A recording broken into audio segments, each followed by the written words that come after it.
Okay, sure. So what we wanted to do is just kind of talk about the kind of the big picture of what we're doing now with the studio, kind of where we are. A lot of people often ask about the expansion, when is that happening? The truth is right now we're just trying to support the live game. We're really trying to make sure that we're supporting all aspects of the live game. We've broken the company down into a lot of sub-teams now that support different things like the live story and the live response to any issues that crop up, and fixing up dungeons, fixing up PvP, fixing up world versus world. There's just a really big, this comes down from Mo all the way down to every single person who's on the team. Basically, we just want to fix the game that's there, fix any issues that are there, and just improve on a lot of the things that we didn't get to do for ship. We have time to do those now, so we're just trying to make the live game feel much better. And we don't want to wait for an expansion for it to be awesome. We want to just start adding things as soon as they're ready for every single patch. So it's kind of what our focus is right now for the game. Yeah, and I'd say like a lot of this is like about the live, like living open world, right? Like everything we do now, it's kind of like we added these guild missions, and the plan was, oh, let's add them as instances, and it's like no more instant stuff. Like let's make this like the world changing. Like stuff has to be, we're focusing really hard on stuff being in the world and being in the open world where players are interacting with each other. So basically it. And then if you guys have questions, we just wanted to. Like John and I just talked about this 5 minutes ago. We just don't want to be verbose. We don't want to just to answer about lots of questions. All these, we never get to answer lots of them, and we'd like to most of the time. So I know Garrett never has any questions. I do. You're out a long list of questions. No. Just one. I'll start with what you just mentioned, the choice to make things instance, but now instead bring it into the open world. Are you really kind of embracing more of a sandbox approach now to the development and where you're moving forward? I don't think we like to use that term as much as fans do. Yeah. But yeah, just stuff in the world that people can do and how they can like interact together, and like that guild content is a pretty good indicator of you run this thing and a guild starts it, but other players can join it, and there's the bounties, and there's just stuff happening and stuff changing all the time. Like we talked about the living world thing. We're basically introducing content, every month to the game, and trying to introduce content that stays to keep making the game better, trying to also introduce content that doesn't stay so that it feels like there's things that are coming and going, and there's things that are changing, and so that's what that stuff is kind of meant to do, and it's one of the biggest focuses. So obviously you have added content, you added new areas to the game, and you're adding new missions and everything. Does that mean that we're actually going to see a move? Obviously, right now you're not considering an expansion. Do you think you're going to keep going with the more almost EVE Online model of free expansions and for the foreseeable future? That's where we are. We're still open to an expansion. We do have people that are pushing ahead and pioneering what we would be doing if we did do an expansion. But for right now, we feel like there's just so much to do with the game that's already there that we're just focused on that right now. So the expansion could be down the road. And it's definitely possible, like if something that they do is good enough that we feel like this should just be in the game. This is just cool. Like, that it will just go into the game. So does that include the possibility of new professions getting added in the patch, or a whole new continent? Probably not something that big. That would probably something that we might wait for. But it's not out of the question. It's not out of the question, but right now it's probably not likely that would happen. So. But like skills or traits or just systems, maps. We are definitely trying to keep like the number of types of things we're doing small and starting to like do the things we do better. Kind of been doing some stuff to get people, like the lower level zones, kind of more people into them. Is that kind of a direction you're going to keep pushing in to kind of keep like more of the game world interesting and vital, as opposed to feeling the pressure to we have to keep adding new zones? Like, is that kind of I direction think that's you want to important. stick in? Not just that, but also the teaching new players, because as new players come in, we want to be able to grab those players and not necessarily hold their hand too much, but at the same time we need to give more guidance to our new players. So we're focused on many aspects of the game. PvP, we want to look at how we guide players. What are your progression and rewards? What's that stuff? And also for the player versus experience stuff. We want to make sure that versus the environment, you also have that time when you can learn the game, that time when you can really ramp up and understand stuff, and to kind of grow the people at the lower levels, so that those areas do fill out by people playing the game more. And also, like to answer that too, like the world needs to be more of that end game that we don't have. Or not that we don't have, but that we pretend that we said that we weren't. Like, by no end game, you know, everyone like has this big thing where like they said there was no end game, or there wasn't. All we really mean is the game isn't this different game when you get to the end of it. That's really the only thing we mean by that. And when we say that, it's like, that means that intro zones, right? Those are part of like things, like every zone. It's the whole world. Like that's what we want to support. We want to support that like this is a world where there are things happening. And so, yeah, every area needs to have that feel to it. We're not going to misquote you on the end game. Don't worry, John. You've never been misquoted. Nope. Can you talk a little bit about the world versus world support and what you guys are seeing? Because it started with a really dynamic map, but now you're kind of, it's been out, people have done it, it's shifted, it's, you know, people have taken over different keeps and, you know, things like that.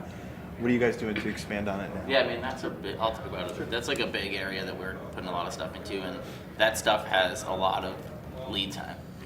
So, you know, it's like, okay, now we collect data for 5 months of people playing World v. World, and like, as we're doing that, we're starting to build the stuff. So you're starting to see that stuff coming in. Like, I think this build, like the progression system is going in, the culling stuff is going in, just because right now, like those core fights that are big aren't even good because of that. So, but then, you know, there's a whole bunch of stuff that we've built.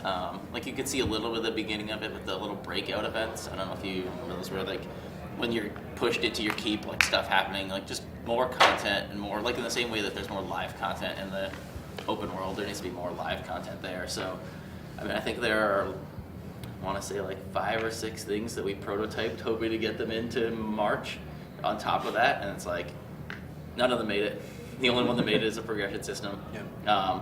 Like some are real close, and like some of them will probably go April, some are going to end up May, some are going to end up June, and like pretty much every month from now on, there's going to start to be stuff added to World v. World, minimally new stuff to the progression thing, which has something like 8 lines or something like that you can put points into now, but that's just going to grow pretty rapidly as well. So, on the note of the world versus world progression system, are you looking at doing something similar for people who say, I don't want to do world versus world, but I like the idea? Obviously, world versus world progression doesn't affect your ability out in PvE, but are you going to look into a system that has a similar progression path for PvE content, or non-world versus world content? I mean, we're talking about that a little bit. That's what we're supporting a little bit more on the reward side. Sure. So you look at like, that's actually started coming in earlier. If you look at like the Laurel stuff, and all, you know, I mean, there's a lot of negativity, I think, or was surrounding like the Ascended gear thing and all that. Essentially, what it came down to is we can only account for what we think is the rate at which people are going to gain things in the game. We thought exotics were going to be the thing that were slightly better but hard to get, and they just weren't as hard to get as we thought they were, and we needed something that was like, once you have exotics, legendaries are so far away, there needs to be stuff that bridges that gap for players. And it definitely still isn't about like adding more of them and more of them and more of them and more of them. It's just, we kind of estimated wrong what the gap, what the time amounts were, right? And we had to have that piece in between. So, have you tested the progression system at all in any kind of focus test versus internally? yeah, I mean, we have. I will say that it's likely that the rate at which you progress is not correct. Just because we can't, the thing that you can't test with a progression system is how, in a focus test, is how long does it take to earn this stuff. I mean, you get some sense, but it's like, I suspect that the initial reaction is going to be, it takes too long to get this stuff, and it may have to go and speed up a little bit, but I'd rather it was that way and not the other way where everyone just has everything. So, right. But we've tested, players having these things and using them and having fights with them, and we have I think this is pretty common knowledge. We don't have a public test realm, but we have a dev server, and we have people that are on there, and I think that's pretty much known at this point. And Yeah, that's where we do those things. It's never going to be exactly the live environment, just like a public test realm is also exactly the live environment. It's quite different, especially just the players who play on there are just different players. We also know too, just watching ourselves and watching like the friends and family who are testing stuff, we're just never going to be the players that the players are because we're working 8 to 10 hours a day, and some of our players are playing 8 to 10 hours a day. So they're going to be much better at doing this than we are. So a lot of times, excuse me, we'll basically say, okay, they are going to be about this, and then they're probably going to be a little bit quicker than that because they're just going to be better than us at everything that they do. And some of them are more like 8 to 16. Yeah, some of them. Hours a day, Yeah, they so- play a lot. But so when we make the mistake, route. we'd rather have things be too slow to start, and then we speed things up a little bit for the players, than have everything too fast and say, oh, now we've got to slow it down for you guys, which feels worse for the players. So when we make a mistake, we like to just make the first mistake be, oh, it's too long, and then we make it a little bit easier for players because that's just a better feeling for the players if they have that revision. That's a better way to Plus, do you don't it. have to take anything away from anyone. Right, Exactly. I mean, it's the same thing with the balance stuff we do now, where we get a lot of like, you guys are doing too slow, the balance is too slow. It's like, the other option is like, we're just like wildly swinging back and forth between imbalanced things, right? So, Which is not fun for the players. all, you know, people can choose which of those they like. I prefer the slow thing rather than like having to keep going back and forth between the different things. Like, this is imbalanced, and then it goes back down again, and then you work to go get that thing, and then we have to take it away. And, you know, sometimes that happens, but it needs to happen as little as possible. So. To sort of segue from swinging back and forth, Sure. Obviously the most recent content updates have not had anything to do with ore. And are we going to see a return to that storyline, or is that storyline pretty much considered done and over now? For now, no. It's not gone. I mean, everything needs to keep evolving, like we talked about, but we have to make choices about if we're gonna change something this month and something the next month and something like. There are more than 12 things in the game, so some things aren't going to get visited for a few months, and they'll come back to it. And sometimes we work on more than one area, but it doesn't necessarily. And it kind of is organic. It's like where we see, like we feel like we want more stuff. But at the same time, we've also had a lot of people working on the actual balance for ore, a lot of the creatures for ore, the skills for ore. We've had a lot of work on that stuff. That's going to continue. Yeah. I know a few people on Twitter who were saying, well, whatever happened to, we just kind of got up to a certain point with ore, and then, okay, get over to, okay, look, Karka, oh, wait, look, Yeah. Flame and Frost, go take care of that. And part of that too, though, is I think a lot of our writers too are trying to spread people throughout the world and make the entire world feel alive, rather than just this end point. From there, we'll keep the story going. We want the entire world to have stories that are always evolving. So we want to kind of spread people around too. That's part of the intention. But we talk about like some live content too, and this is kind of in between things and content. It's like creature. There's like a creature team that's animators, effects guys, designers, and like they're working on making changes to creatures, making veterans do new cool things that they didn't used to do, making champions have new skills and new things that they do. So there's a team that's working on that kind of stuff too. So there's everything is getting work. It's a big When it game. gets live. It's a big game, yeah. And that stuff, we're talking about some things too, and the process right now is basically every month to a little bit after month, we're trying to put out new stuff. But if we have something that we just feel like is just not up to the bar, we say, okay, let's hold that for another month. So that's why sometimes you'll see there'll be a gap in, well, they didn't develop this one thing, the thing that I enjoy.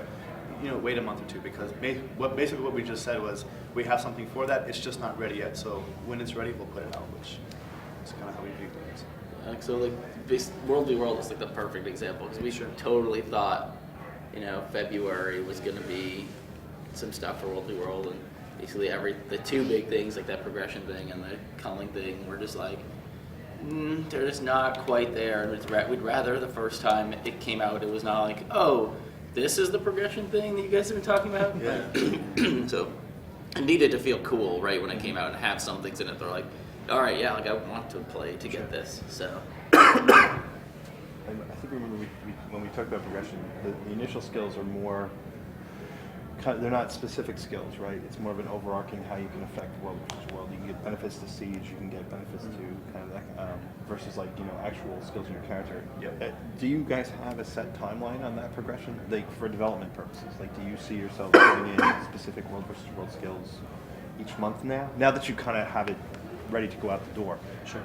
I honestly haven't read the blog post yet, so I don't know what we said we're doing because I've been here. But I know, like, basically had a meeting right before I left that was like, okay, what are the things that we think are the April things? What are the things we think are, like, we can, if we work on them, we can get them into May? And, like, what kind of things have we done that we want, or haven't we done that we want to start doing? So, we'd like to start having things like, hey, there's special world-to-world skills that you can use, but those take balance, those take time, so those are going to kind of come a little slower than the more passive stuff, although, like I said, I don't know what is in there, but there's some pretty active changes to the Siege stuff. I don't know how detailed that the blog post was, but there's some pretty active changes to how the Siege stuff works, so. What about structured PvP? What are you guys doing with that? John. We have a lot of stuff actually coming with that. Cool. We've talked about this a little bit, but basically what we're doing is initially we were going to do a really big PvP patch. This was back last year. We were thinking, well, let's just have this huge thing that's going to hit. And then what we realized is that as features were coming online, the philosophy we've kind of outlined here briefly, we said, wait, that's ready to go. Let's just put it out. So the matchmaking just went in. A lot of our ladder stuff, basically what we're calling leaderboards, is actually really close to being ready to go. We're actually watching it on live. We can see all the ladder boards internally. We're making sure there's no bugs with that, and then we're going to flip that on for players to be able to see. We also have support for the custom arenas and spectator mode, things that are coming online in the near future. I can't say soon because soon can always change based off when we think stuff is ready. But basically what we want to do is we want to get in a lot of the core features that we need, and then we're going to try to push PvP really hard. We're waiting for those features to come online before we really do a really big push. And like for players, soon is like 4 or 5 hours from now. Yeah, as soon as you post for this us, at it's 6 like o'clock, 6 7 o'clock, weeks, where is right? it? It's Yeah. like, that's going to be pretty soon. It's in 6 weeks. So, yeah, there's just. Go ahead. No, go ahead. Go ahead. Oh, I was just going Yeah, to say sure. real quick, I'm curious the divide between the actual PvP versus the World vs. Worlds. Like, do you see players, because I know when I play, I'll shift, I want to do quick battles for 20 minutes, and then, Sure. oh man, screw it, I want to go take a keep and Yeah. fight out for 2 hours. Yeah.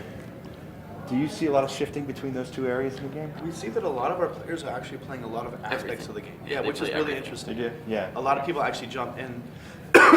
We have pie graphs and that kind of stuff internally, but we'll see people are, the same players are going to PvP to get their dailies if they want to stuff there, and they want to just get in a few matches there, and then a lot of them will just jump over to World v World like you're saying. And then at the end of the day, that they're going back when it's time to play with their guild to start playing in PvE again, which is really interesting. So a lot of times we're thinking about, we're trying to make sure that everybody gets to have all the pieces of the pie being touched at every single patch if we can.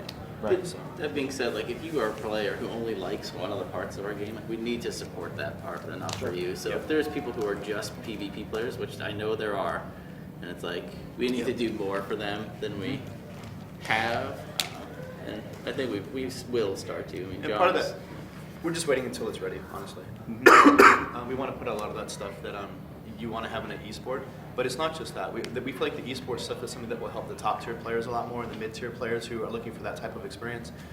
But we're having a really big push as well for the progression for the players, the new player experience in PvP, the tutelage. How are we teaching people how to play the game? So those are things we feel like we have to help the new players as well, because otherwise, you're not going to get the new blood into the system. So that's why we're really trying to focus on, in many aspects of the game, the new player experience as well. Teaching people that. all those like super pro PvP players start as like 8-year-olds that like go in there and they're playing for a little bit, and then like those guys who eventually are like the ones getting slaughtered, they move like the people who stick and they like move up to like, so they need to like support every type of player. There's the kind of like really casual ones, there's the next kind of tier, there's the hardcore ones, and then there's like the pro guys almost, right? And they all kind of evolve into each other, right? And they feed on each other. Like those pro players need the like really hardcore but not quite pro players to beat up on, and down We talk about on it down the internally chain. as like almost basketball in a sense. You can't stop supporting college basketball or high school basketball or basketball at the YMCA, because eventually all the players will go out of the system. You've got to keep supporting the early parts of the system. You can't just support the NBA. You have to support the whole system. Speaking of new player experiences, just to take off from that, Sure. one of the things that you probably saw way back when I wrote a kind of negative piece in some ways about Guild Wars 2, and one of the things I said was that the game at the start doesn't get, I can see you're glaring at me. No, I'm just joking, laughing because it's like one of the things we know the most about the game is that it does it does a difficult time. It's just very different. It throws you into the deep end, and there isn't a whole lot of tutelage for new players, which is fine. But so I'm wondering, are you going, as you're focusing on new players, are you going to be putting in something to, for instance, give people who just look at the traits and say, what the heck am I supposed to be doing? Give something so that they say, hey, here's an idea about how to build a character. Here's an idea so that you can put together, say, an elementalist who isn't going to die within 5 seconds. Well, we want to do some of that ourselves, but what we also want to do is enable the community to be able to teach itself as well. Because what you'll see in a lot of games too is that the community actually teaches itself on how to be most efficient a lot of times. So we want to make sure that we're also, so it's a two-pronged effort basically. It's making sure we're doing a better job just in the game itself, but also making sure that we're giving the players the tools that they need to do that kind of stuff. Yeah, so I think there's the two biggest parts that we're absolutely, trying to hit sooner on this than anything else is the absolute very new player experience of I get in and I just don't even know how to move around. I'm level 1, I'm trying to find out where I'm going, how do I move? It's that part, we throw you in pretty hard into the story right there, and there's something compelling about that, but I think it's... What are these weapons? Yeah, why are they unlocking? there's Why should I use a second weapon? Yeah, Right. There's a lot there, and I think this is one of the things we did in the game is that there are a lot of systems and they all interact. Now, each one of them, I think, and this was kind of what we tried to do is simple. Yeah. It's easy to understand. I pick up a sword and these are my skills. It's the heal skills. It's there's a thing and there's just 3 choices. It's very easy, except for you have to know how heal skills, utility skills, elite skills, traits, the weapons, the different stat lines, the sigils, the runes, and then it's just okay, never mind. As soon as you start to explain the whole thing to someone, then their head just explodes. And I think each of the systems are easy to teach, so in that sense, at least that's not the challenge is not insurmountable, that we can kind of one by one teach these systems a little bit more slowly, and that's kind of what we're working. And the second piece of that is just teaching how to make builds. That's what you're talking about. It's especially compared to even players coming from other MMOs, build making is just very different, but very, very crucial in our game. Yeah. And I know that I full confession time, my first build for my rogue or my thief completely screwed me over. Yeah. So I had to go back to the drawing board once I hit 40.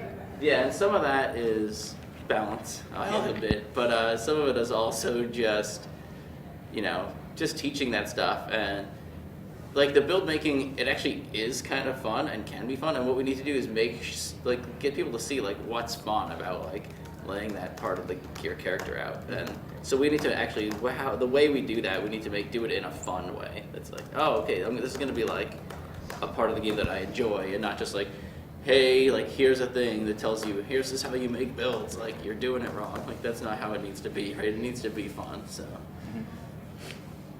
that'll be part of that, sure. I know you're dying to ask something. Good. Really? Carry on. We talked a lot about world versus world and PvP. What about personal story? And what are you guys doing to patch that in? Where are you going with that? So that's a lot of what John's talking about with the living story. That's kind of where we see that kind of evolving is rather than, as you talked about, just picking up at ore and then keeping going from there, what we're trying to do is put in little pockets of stories that are happening throughout the world. So there's a big push internally to try to always be putting out something like that so that players know they can always come back and see that the story of their character, the story of the world is actually still evolving. So you can have a very personal experience. But as John talked about, we're also trying to make sure that while we do that, we're trying to balance that with being in the real world so that you feel like you are engaged with other people and you're actually in an MMO. You're not just in a single player game that there happens to be other people outside if you happen to go outside.